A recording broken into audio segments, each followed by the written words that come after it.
इकडचे जे हे सगळे विश्वगुरु विश्वगुरु म्हणतायत, पण बाहेर गेल्यानंतर करतात काय? यांच्या प्रतीकांची यांना स्वतःला लाज वाटते.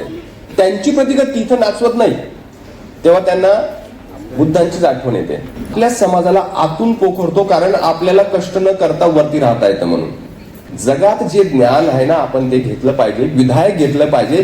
तिकडची काळी टोपी हाफ चड्डी का घ्यावी लागली? स्त्री धर्म, शूद्र धर्म, हा धर्म. अरे एकच धर्म असायला पाहिजे, तो मानवतावादी धर्म. म्हणजे दुकानं आहे, धर्म नाहीये. धर्म आणि दुकानांमध्ये मोठा फरक असतो. म्हशीरूपी समाजाला गटरीत बसवणारे आहे, त्यांचं काम सोपंच आहे. एक आपला दूरचा स्वार्थ आहे. तो स्वार्थ आहे की कुठेतरी आपण जायला पाहिजे, आणि ते जाणं जे असतं ते सतत चालत असतं. म्हणून मूळ मुद्द्याकडे येताना भाव विश्व भाव म्हणजे ही उतरण आहे. एका प्रकारे आपण दिसतं, समाजाशी सगळे दिसतंय, स्त्री पुरुष महिला मुलं वगैरे सगळे, त्यांचा व्यवहार दिसतोय आपल्याला. काय दिसतोय? व्यवहार दिसतोय, त्यांची वागणूक दिसते. मग बऱ्याच ठिकाणी स्त्रिया ज्या असतात त्यांच्यात आत्मविश्वास का दिसत नाही? मग काही समाजाकडे अनाठायी आत्मविश्वास येतो कुठून? काही लोकांना बोलताच येत नाही. म्हणजे जसं उत्तर भारतातील एक सर छोटूराम होऊन गेले होते, ओबीसीचे नेते. ते जाट समुदायातून होते ते, आणि त्यांचं एकच म्हणणं होतं त्याच्या समाजांना की तू पहिले बोलणं शिकले, आधी बोलायला शिका, ते झालं तुमचं उच्चार विश्व. म्हणजे दिसणारं असतं आचार आणि उच्चार दिसतात आपल्याला समाजात, पण त्याच्या आत विचार विश्वांचं काय झालेलं इतिहासात त्याच्याकडे त्याचं विश्लेषण झालं पाहिजे. आणि सगळ्यात विश्वांच्या मुळाशी हे भाव विश्व असतं. आणि भाव विश्व जे आहे त्यांचं तुम्ही कृत्रिम यांत्रिक वर्गीकरण करू शकत नाही की हा स्त्री आहे, हा पुरुष आहे, आणि हे सगळं एकमय असतं. आणि ती एकमयता तिचं जरी उतरंड केली, जी पहिल्या चौकटीत दिसते आपल्याला की पुरुष काहीतरी उपदेश देतोय, किंवा जी एकमयता खंडित केली म्हणजे स्त्री पुरुषाचा शत्रू आणि पुरुष स्त्रियांची शत्रू, या दोघी जे असतात हे समाजाला कुठेही घेऊन नेत नसतात. तर ती तिसरी चौकट आहे की ही एकमयता, ज्याला जर्मनमध्ये सुंदर शब्द आहे, त्या जर्मन मध्ये शब्द आहे त्याला गमाइनशाफ्ट. म्हणजे समाज जो आहे त्या समाजात, आणि हा शब्द महात्मा फुलेंमध्ये सुद्धा आहे, एकमय भारत. जी प्रामाणिक न्याय तत्वांवर आधारित जी समाजाची एकमयता आपल्याला दिसते का? समाज दिसतोय पण तो शतखंडित आहे, तो कितीतरी, आणि तो उत्रंडित आहे, तो हायरार्किकल आहे. मग त्याला समतावादी तत्वावर आणण्यासाठी, ज्ञान मार्गावरती आणण्यासाठी, त्याला एकमय करण्यासाठी, आणि बाबासाहेब म्हणतात त्याप्रमाणे त्याला प्रबुद्ध करण्यासाठी आपलं कॅलेंडर कसं असायला पाहिजे तोच मुद्दा आहे.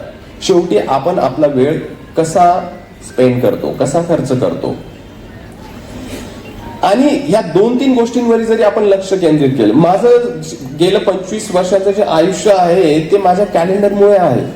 मी 97 मध्ये धुळ्याच्या एका गावात होतो तेव्हाच माझं कॅलेंडर, आणि गाव सोडल्यानंतरचं कॅलेंडर, त्याच्यात जमीन आसमानचा फरक आहे. मला सगळं कर्मकांडांच्या बाहेर निघावंच लागलं, नाही तर मी इथं पोहोचू शकलो नसतो. नाहीतर आपल्याकडे काय असतं, कार भाऊ लागणार कसाले पूजाशे, कार भाऊ लागणार का लगीनशे. अरे अभ्यास केव्हा करेल मग तू? आपण महिन्यातून 10 वेळा भाऊ घरीच राहतो. अभ्यासासाठी काय लागतं, कुठली कमिटमेंट लागते, कुठला प्रकार लागतो. आणि जरी पहिला गुरु जरी स्त्री असेल तर स्त्रीलाच जरी ज्ञानमार्गी केलं नाही तर आपण समाज किती करंटा बनवणार आहोत. आणि यांना करंटा समाज हवा आहे, कारण यांना सोपं जातं यांची कर्मकांडी आणि यांचे बागेश्वर लादणं. हे यांचं काय आहे की यांना लादायचं आहे तिकडचं ही सगळी घाण, की पर्ची काढेल तो, आणि कोण आजारी पडलाय, कोण काय. अरे तू आजारी पडला, तुला तुझ्या पर्ची दिसलं होतं का? बाहेर सगळ्या पर्ची काढून कोणाचं काय संकट येणार आहे, कोण कुठे काय, कोणाच्या घरात सोनं आहे, कोण, आणि सगळ्यांच्या पर्ची काढतोय तो. हे यालाच महात्मा फुले अविद्या म्हणतात. अविद्या हा ज्ञानाचा अभाव नसून ज्या फालतूपणा जो आहे, त्या फालतूपणाला विद्याच्या नावाने, ज्ञानाच्या नावाने लादतायत आणि याच्या मागे यांची दूरदृष्टी आहे. म्हणजे कितीही आप मतलबी जरी असली तरी त्यांची दृष्टी आहे ते तुम्हाला मान्य करावं लागेल, कारण त्यांच्यात तो स्वार्थ आहे. आणि एवढं कसं नालायक असावं माणसाने की आपल्या समाजाला आतून पोखरतो, कारण आपल्याला कष्ट न करता वरती राहता येतं म्हणून. अरे कष्ट करा ना बाबांनो, थोडं झिजा. तुम्ही झिजत का नाही तुम्ही? आम्ही तयार आहोत, आम्हाला मान्य की तुम्ही पण आमचेच आहात, पण तुम्ही कधी माणसांमध्ये येणार आहात? आमच्या ती शत्रुत्वाची भावना नाहीच आहे मुळी, पण तुम्ही माणसात कधी येणार आहात हाच आमच्या सारख्यांचा प्रश्न असतो. एक माणूस म्हणून आम्ही नेहमीच तुमच्यामध्ये माणसाचा शोध घेत राहू, कारण ते आमचं तत्वज्ञान आहे. आमचं तत्वज्ञान द्वेषमूलक नाही, आमचं तत्वज्ञान विखारी नाही.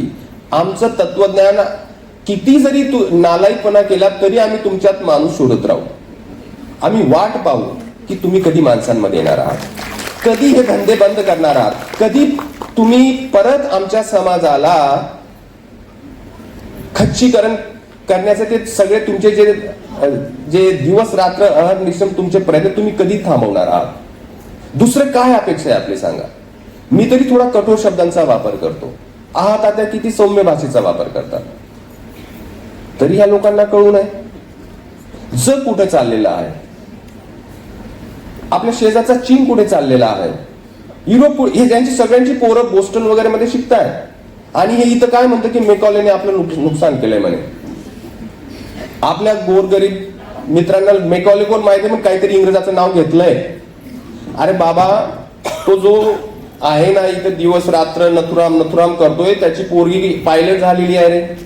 मेकॉले नसता ती कसली पायलट झाली असती?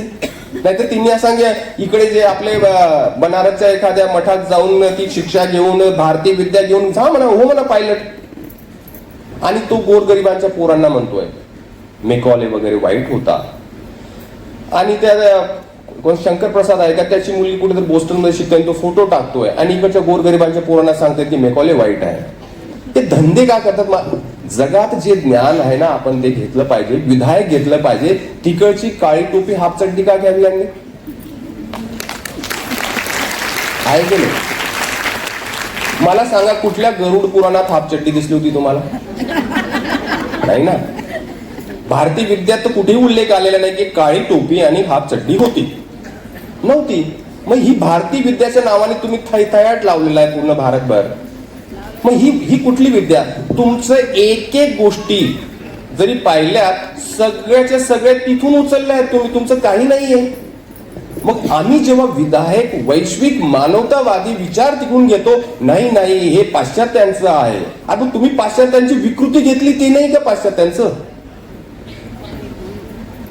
तर आपली लढाई वैचारिक आहे, आपली लढाई सांस्कृतिक आहे. त्याच्यासाठी आपल्याला आपले वैचारिक आणि सांस्कृतिक मसल जे आहे त्याच्यावरती काम करावं लागेल. फक्त संख्या ही पुरेशी नसते, संख्या किती असली तरी आपण हारू, जरी आपण सांस्कृतिक वैचारिक पातळीवरती मशागत केली नाही. थोडक्यात आपल्या ग्रंथालयाचा आपण जरी आकार वाढवला नाही, आपल्या पोरांना ज्ञान मार्गी केलं नाही, म्हणून पहिले तर सगळ्यात आधी स्त्रियांना जी चौकट फक्त साधन समजत असेल त्या चौकटी मागे पुढे विचार न करता त्या चौकटीला नाकारलंच पाहिजे. त्याच्याविषयी कुठलीही डिबेट नाही. स्त्रिया साध्य आहेत, म्हणजे साध्य आणि साधन याच्यातला अर्थ तर कळतच असेल की साधन म्हणजे की तुमचं जीवनाचं सार्थक काहीतरी कामात आहे. म्हणजे तुम्ही कोणाची तरी आई आहात, कोणाची तरी पत्नी आहात, ते साधन म्हणून तुमचा उल्लेख होतोय ना. पण तुम्ही आहात ते साध्य आहे. तुम्ही काय आहात ते साध्य म्हणून त्याच्याविषयी आपलं विचार विश्व किती प्रगल्भ आहे, त्याच्याने आपल्या समाजाची प्रगती होणार आहे. पण फक्त साधन म्हणून चौकटीने तेच केलंय की स्त्री धर्म काय आहे, स्त्रीला साधन म्हणून पाहण्याचा धंदा आहे. स्त्री धर्म, शूद्र धर्म, हा धर्म. अरे एकच धर्म असायला पाहिजे होता, मानवतावादी धर्म. शेकडो धर्म लावून ठेवले तुम्ही. हे दुकानं आहे, धर्म नाहीये. धर्म आणि दुकानांमध्ये मोठा फरक असतो. आपण मानवतावादी धर्म मानणारी माणसं आहोत, म्हणून हे दुकानांना आपण नाकारलं पाहिजे. यांनी कितीही धर्म नाचवलं, ते दुकान कसं आहे आपल्यात एक सिद्ध करण्याची क्षमता आपण कमवली पाहिजे. म्हणून ही काय कोणाचा तिरस्कार करून, कोणाचा द्वेष करून ही लढाई काही जिंकता येणार नाही आपल्याला. आपल्याला विधायक राहून, विचारांची उंची वाढवून आपल्याला ही लढाई लढवावी लागेल. आणि ती विचारांची उंची सतत वाढवावी लागते. की एका दिवसाचं, 2 दिवसाचं किंवा एका प्रवचन तर जो व्याख्याता किंवा जो माणूस प्रवचनाच्या भूमिकेत तुमच्याशी संवाद साधत असेल तिथं तर बसताच कामा नये. संवाद आणि प्रवचन व्याख्याते सुद्धा नाकारले पाहिजे असं माझं ठाम मत आहे. हे जे गावोगावी व्याख्याते फिरतात ना, यांचं कथनी आणि करणीमध्ये फार फरक असतो. हे व्याख्यानांमध्ये बोलता काहीतरी, यांचं जीवन काहीतरीच असतं, आणि नंतर म्हणतात तुम्ही आमच्या नेत्याचा भ्रष्टाचार काढला, आम्ही आता बीजेपीचा पण भ्रष्टाचार काढू. आणि किती व्याख्यानं दिली तू संभाजी ब्रिगेडचा वापर करून. व्याख्यात्यांपासून जरी चिकित्सक असलं पाहिजे माणसाने. आपण ज्या व्याख्यात्याला बोलवतो आहोत त्याचा व्यवहार आधी तपासला पाहिजे आपण. आणि म्हणून व्याख्याता तर नकोच. मी व्याख्याता ह्या संकल्पनेच्याच विरोधात आहे. एक मुक्त संवाद असला पाहिजे, जिथं की समोरचे जे असतात ते पण काहीतरी समज घेऊनच आलेले असतात. ते निष्क्रिय, उदासीन, खाली मडके नसतात. ह्या भूमिकेतूनच प्रबोधन होऊ शकतं. नाहीतर शतकानुशतक बाबा आले, बाबा गेले आणि समाज जिथलं तिथं राहिला. म्हणून आपल्याला आता बाबा नकोय. आपल्याला एक समविचारी प्रबोधनाची निरंतर प्रक्रिया आहे की जिथं जातीभेद, लिंगभेद, सगळे भेद गळून पडले पाहिजे. तिथं इव्हन बुद्धीचा जो की तो जास्त बुद्धिवान आहे, आपण कमी बुद्धिवान आहे, ही धारणा सुद्धा नाकारली पाहिजे. काहीतरी सगळ्यांचं काहीतरी जीवनाविषयी आकलन आहे. ते काय आकलन आहे ते समजून घेण्याची मानसिकता सगळ्यांमध्ये असली पाहिजे. नाही त्याला जास्त कळतं, तुला काय कळतं, ह्या गोष्टी नाकारल्या पाहिजे. अरे तो किंवा ती पण काहीतरी जगलेली असेल ना, काहीतरी अनुभवलेली असेल ना. तिच्या अनुभवांना, तिच्या भावविश्वांना थोडस आपण जागा देतोय का. म्हणून ही जी उतरंड आहे की मग ती बुद्धी क्षेत्रातली, ज्ञान क्षेत्रातली असू द्या, समाजातली असू द्या, राजकारणी, ही सगळ्या उतरंडींना आपण सपाट केलं पाहिजे.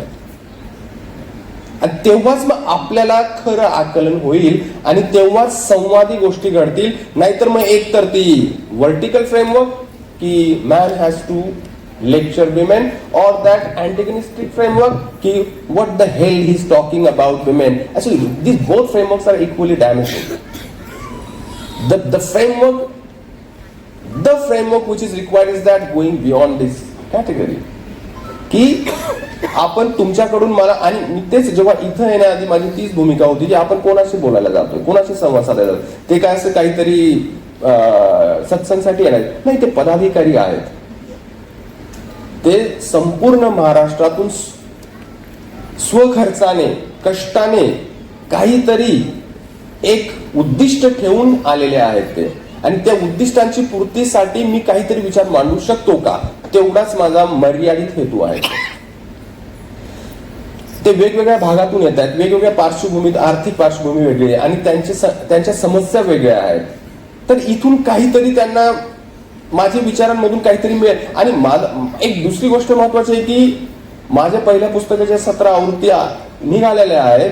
त्याच्यातले जी वाचकांचं मी विश्लेषण केलं तर मोठ्या संख्येने स्त्रिया आहेत, पुरुषांपेक्षा स्त्रिया आहेत. याचा अर्थ की मी जे काही भावविश्व पुस्तकात मांडलेलं आहे त्यांना काहीतरी आयडेंटिफिकेशन झालं असेल, मग कुठं लढाई आहे मग. आणि इव्हन तत्वज्ञानाच्या वाचकांमध्ये मी जर विश्लेषण केलं तर स्त्रियांची संख्या जास्त आहे. मग हे जे आपल्याला सांगितलं जातं की ज्ञान क्षेत्रात पुरुष असतात, पण मी वाचकांचं विश्लेषण केलं तर स्त्रिया मोठ्या प्रमाणात. आणि ते स्त्रिया म्हणजे 16 वर्षाच्या मुलीपासून तर 80 वर्षाच्या विजू चित्रेंपर्यंत संख्या आहे, विना गवाणकरांपर्यंत संख्या आहे. सगळ्या प्रकारच्या स्त्रिया वाचक आहेत. याचा अर्थ की काहीतरी एक समन्वय साधलेला आहे भावविश्वांमधला तिथे.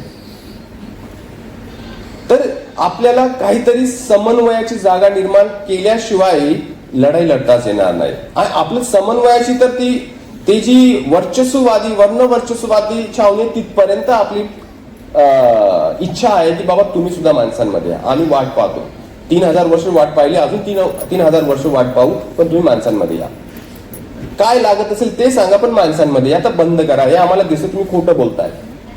आता शेंबड्या पोराला पण कळतं की तुम्ही खोटं बोलताय. करोडोची संपत्ती इकडचे जे सगळे जे आता पुरोगामी राजकारणी ते यांच्या बैठकांसाठी खर्च करतात माहिती, आणि इथं तुम्ही स्वकष्टाने येत आहेत, पण इथल्या आपल्या समाजातल्या स्त्रिया ह्या कामासाठी येणार नाहीत. किती जिकरीचं काम आहे की तुम्ही आपण जे काम करत आहोत ते मुळातच अवघड आहे.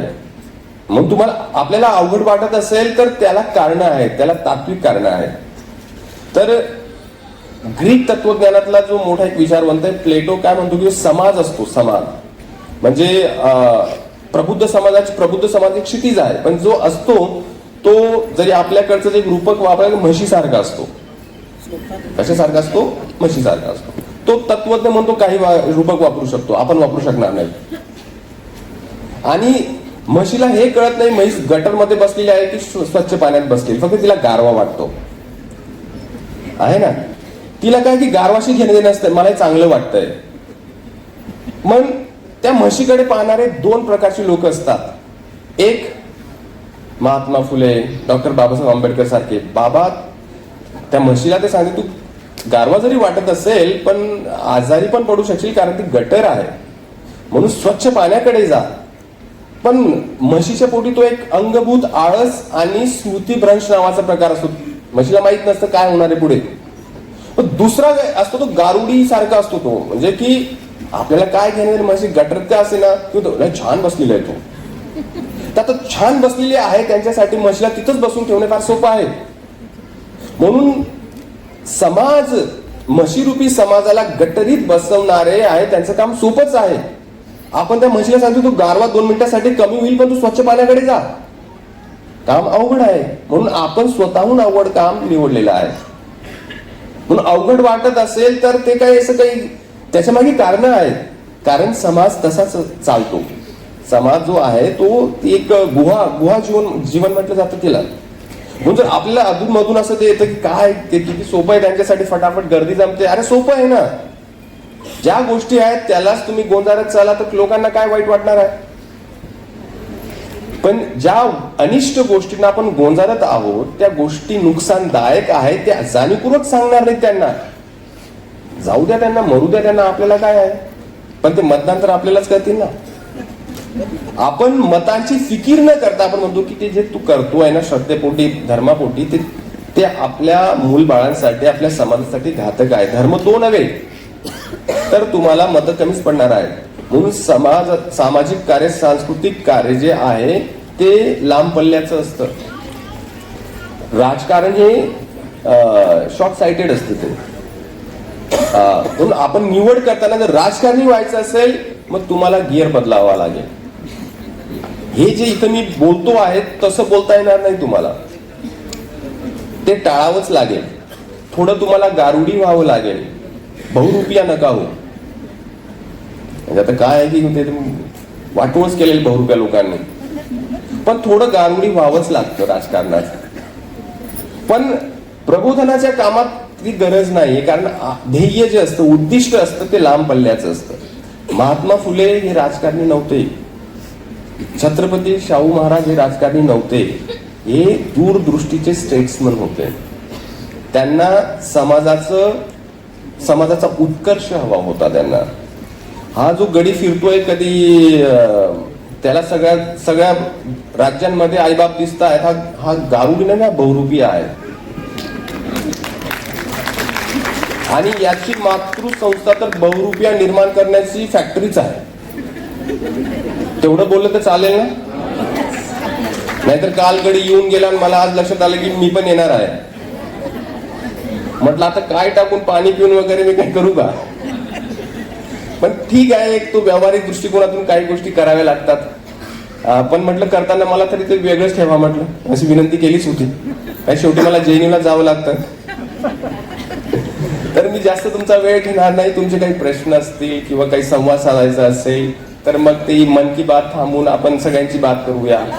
आणि पण एवढंच माझी विनंती असेल की घरात ज्ञानाला पूरक वातावरण निर्माण करण्याची आपली जबाबदारी आहे. आपल्या मुलांना जे आहे आपल्याला ज्ञान मार्गी बनवायचं आहे. आपल्याला ते सगळे टीव्ही वगैरे स्वतःहून बंद केलं पाहिजे आपण, ठीक आहे. आणि कुठलाही समाज जेव्हा ज्ञानधिष्ठित होतो त्या समाजाला मरण नसतंच. धन्यवाद. थँक्यू. तर मला असा प्रश्न विचारायचा होता, म्हणजे आपल्या राज्यघटनेने संविधानाने धर्मनिरपेक्षता हे तत्व घेतलेलं आहे राज्यघटनेमध्ये. परंतु आज आपले जे रोल ऑफ मॉडेल्स आहेत किंवा आपण सर्वसाधारण व्यक्ती ज्या व्यक्तींकडे एक मॉडेल म्हणून किंवा एक आदर्श म्हणून बघतात ते लोक जर एका पर्टिक्युलर एका धर्माचा जाहिरात किंवा आज कित्येक वर्षापासून आपल्या देशामध्ये धर्मनिरपेक्षता आहेच आणि सर्व धर्माचे लोक शांततेने आणि गुण्या गोविंदाने नांदत आहेत. परंतु आज जर वरिष्ठांकडून हिंदू हिंदू किंवा असं बोलल्या जात असेल किंवा अंधश्रद्धा प्रस्थापित केली जात असेल तर आमच्या समाजसेवकांना किती कठीण होऊन जात आहे. म्हणजे हे प्रॉब्लेम्स आम्ही स्वतः फेस करतो आहे. अगदी 16व्या वर्षापासून मी समाजसेवा करते, पण जेव्हा आपण त्यांच्याशी संवाद साधायला जातो त्याच वेळेस नेमकं कुठेतरी मीडियामध्ये किंवा कुठेतरी मोठे मॉडेल्स रोल मॉडेल्स ज्यांना आपण समजतो ते अगदी हम हिंदू किंवा की मग अशा वेळेस आपण कसा निर्णय घ्यावा किंवा कसं मार्गदर्शन करावं लोकांना. आणि रोल ऑफ मॉडेल म्हणजे तुम्ही समजलाच असाल, माझं कोणाकडे आहे. Okay, thank you so much sir. आपल्या राज्य संस्थेचं स्वरूप धर्मनिरपेक्ष आहे, समाज धर्मनिरपेक्ष नाही. म्हणजे राज्य संस्था वेगळी असते आणि समाज वेगळा असतो. समाजात ज्याला त्याला त्याचा धर्माचं पालन धर्माचा प्रचार प्रसाराचा अधिकार देतो, पण राज्य संस्थेने एकाच धर्माचं लावून धरणं खरं तर त्या धर्मासाठी सुद्धा योग्य नाही. कारण राज्य संस्था जेव्हा एकाच धर्माचा वापर करते तर राज्य संस्था ज्यांनी काबीज केलेले ते ऍक्च्युली त्या धर्माला इनकॅश करतायत, धर्माचं भलं नाही करत आहे, धर्माचा वापर करतायत, धर्माचं दुकानीकरण केलेलं आहे. ही गोष्ट इव्हन माझ्या मते सर्वसामान्यांना कळते, पण आता काय की राज्य संस्थाच हातात आहे. त्याच्यामुळे कारण धर्म माझं वैयक्तिक मत आहे की धर्मविरोधी असणं एका व्यक्तीला शक्य आहे, पण त्या व्यक्तीने सगळ्यांना सांगावं की तुम्ही धर्मविरोधी राहा असं शक्यच नाही.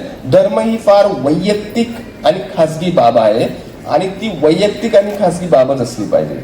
जेव्हा ती राज्य संस्था वापरते, राज्य संस्थेचं काम समाजातील धर्म मानणारे न मानणारे वेगवेगळ्या धर्मांच्या लोकांचं कल्याण कसं होईल त्याच्यावरती लक्ष देण्याचं काम आहे. पण ते कल्याण करायचं नसेल तर धर्मावर लक्ष ठेवा. म्हणजे तोच तो संघर्षाचाच भाग आहे तो. म्हणून राज्य संस्थेने कुठल्याही धर्म कारण जो हिंदू धर्म वगैरे म्हणतात त्याच्यात तुम्ही सांगा की त्याच्या अंतर्गत कितीतरी धर्म आहेत, म्हणजे मग ते कोणाचा धर्म. आणि ही डिबेट ऍक्च्युली मुळात ती डिबेटमध्ये फसणंच ऍक्च्युली त्यांच्या जाळ्यात अडकण्यासारखं आहे. म्हणून आपले मुद्दे नेहमीच सामाजिक कल्याणाचेच असले पाहिजे. म्हणून आपण डिबेट आपण आपली निवडली पाहिजे, आपण त्यांच्यावरती डिबेट लादली पाहिजे. कारण ह्या डिबेटने मुलांचं भलं होतंय का, रोजगार होतोय का, शिक्षणाची परिस्थिती सुधारते का, भ्रष्टाचार कमी होतोय का, आरोग्याची परिस्थिती कशी आहे, ह्या मुद्द्यांवरतीच डिबेट आणली गेली पाहिजे. आणि धर्म ही खासगी बाब आहे, म्हणून धर्म विरोध सरळ सरळ करणं त्यांच्या रणनीतीचा भाग आहे की आपण धर्म लावला म्हणजे ते धर्मविरोधी होतील. तर ठीक आहे, धर्म खासगी बाब आहे, पण हे मुद्दे याच्यावरती आपल्याकडे डेटा आहे त्याच्यावरतीच आणलं पाहिजे. आणि कोणालाही आपल्या घरात कोणाचं वाईट व्हावं, आपल्या मुलांना काहीतरी संकट यावं कोणाची इच्छा नसते, पण त्याच्यातली जी कार्यकारण भाव काहीच नसतो. म्हणजे एक लोटा आणि 10वीची परीक्षेचा काही संबंध नसतो है ना. एक लोटा पानी से सब कुछ तेरी समस्या का हल होता, तो इधर क्यों घूमता हो, उधर बहुत सारी समस्या है, उधर सॉल्व करके आता आहे ना. तर आपण पण काय की आपल्या दृष्टीने असंख्य उदाहरणं देऊ आणि ती पण उदाहरणं की भीती जी आहे ती हटवण्याची असली पाहिजे. सरळ सरळ तुम्ही विरोधात जाल तर ते तुमचं बरोबर आहे, आमचं बरोबर आहे. आता मी तेच ना, माझ्या पुस्तकात ते सत्यनारायणाचा उल्लेख बऱ्याच ठिकाणी होतो. काही लोकांनी वाचलेलं सत्यनारायण आहे काय, की म्हणजे मी ही कर्मकांड करत नाही, तरी पण जरी वयाच्या 35व्या वर्षी मी घरी जातो आणि माझ्या भावाने मला न सांगता सत्यनारायणाची पूजा ठेवलेली असते. गेल्यावरती सगळे गावकरी बसलेले आहेत धुळ्यात आणि ते मी पाहिलेलं की हे काय चाललेलं आहे. पण म्हटलं तरी सरळ सरळ विरोध करणं जे असतं तर ते सगळे दुखी झाले असते. मग नंतर पाहिलं की सगळेच आपल्या समाजातली म्हातारे कोतारे सगळे ते 20-25 वर्षाच्या बामणाचा पाया पडून प्रसाद घेऊन निघतंय. आता इथं मी मुद्दा धर्माचा मांडलेलाच नाही. मुळात मी धर्माचा मुद्दा मांडलेला असता तर कुठेतरी मला काहीतरी यांनी काहीतरी केलंच असतं. मी फक्त एवढंच म्हटलं, बाबा तुझं नाव काय, वय काय, 25 शिक्षण काय, ग्रॅज्युएशन, मग काय करतोय. तो म्हणे बाबाचा व्यवसाय करतोय. किती म्हटलं प्रामाणिक आहेस तू, व्यवसायच आहे ना शेवटी. शिक्षण म्हटलं ग्रॅज्युएशन आहे तुझं. म्हटलं माझ्याकडे 5 मास्टर्स आहे, मी PhD आहे, तरी मी तुझा पाय पडावा असा आमचा नालायक समाज मानतो. म्हटलं खरं तरी तुझ्या विचार चौकटीतून पाहिलं तर तू माझा पाया पडायला पाहिजे, पण आमची विचार चौकट कोणी कोणाचा पाया पडू नये, आम्ही असा समतावादी आहोत. म्हटलं म्हणून माझी चप्पल हरवून गेली. म्हटलं चप्पलचे पैसे देऊन द्या. मुद्दा आता काय आहे की त्या पुस्तकात अशा पद्धतीने आलेला आहे की तो कितीही त्याला वाईट वाटत असेल त्या चौकटीला, पण ते आक्षेप घेऊ शकणार नाही. तर तेच आहे की आपल्याला याला म्हणतो आपण राजकीय कम्युनिकेशन, ज्याला प्रकार म्हणतो पॉलिटिकल कम्युनिकेशन. हा पॉलिटिकल कम्युनिकेशन साठी जे केडर असतात त्यांना वेगळं प्रशिक्षण दिलंच पाहिजे की या गोष्टी कशा मांडल्या गेल्या पाहिजे. हा सगळा ट्रेनिंगचा भाग आहे, हा सगळा प्रशिक्षणाचा भाग. एक आहे की वैचारिक गाभा, एक आहे की समाज व्यवहाराचं ज्ञान, आणि ते समाज व्यवहाराचं ज्ञान आणि वैचारिक गाभा, आणि मग तिसरा प्रकार असतो रणनीतीचा. रणनीती नसेल फक्त आपल्याकडे अरे वाईट आहे असं वाईट होऊन ती म्हैस सुटणारच नाही. ती म्हैस उलट शिंग मारेल. म्हणजे एक रूपक म्हणून घ्या कोणाला असं मला